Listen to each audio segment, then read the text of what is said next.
Hello, my name's Realtor Tom Toronto with Team Toronto at Keller Williams Realty Brevard. Time is of the essence in real estate, and if you have not yet filed your homestead exemption and you purchased a home last year in 2022 before January 1st, that is your primary residence, time is definitely of the essence because you have until March 1st to file for homestead exemption with Brevard County.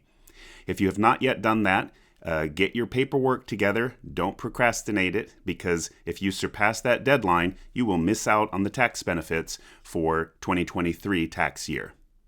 You can do it online or you can physically go to any of the property appraisers' offices in Brevard County, and there's a number of them. I'm going to show you real quick what you can do that you can actually file it right on the website. It's bcpao.us, bcpao.us. And if you want to go straight to the homestead section, it's /homestead. Here it points out the deadline. It says you will be required to submit your social security number, your driver's license number, your date of birth, along with other information regarding your residency.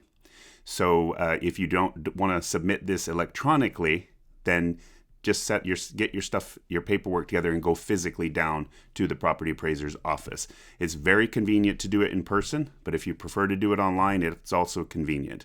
Here you've got on the next tab all of the different offices you can go to, and it tells you a couple of reasons when you would not be eligible to do it on the website that you would have to go down physically.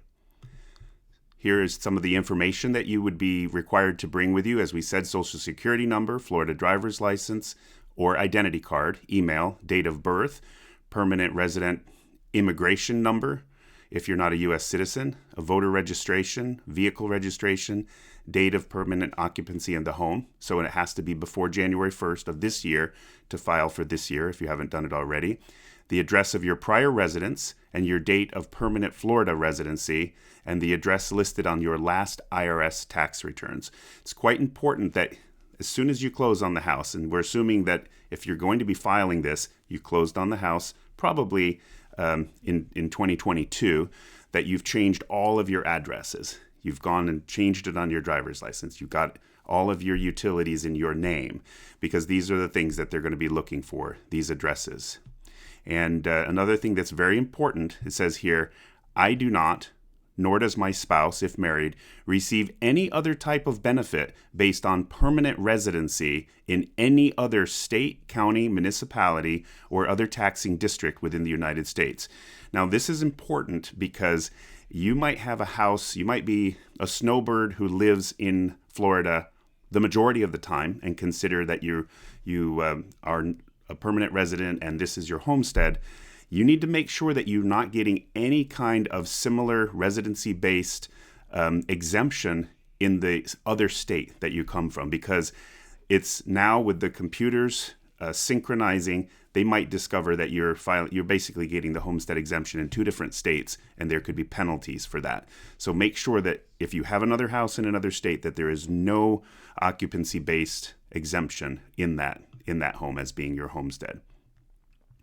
Okay, so that's as far as I can go without actually filling things out. You see other things that you would be filling in as you go on this list. It's actually a pretty smooth process if you have all of your data together. But again, if you do go down to the property appraiser, just make sure it's better to have more information with you than too little. So just take as much as you can.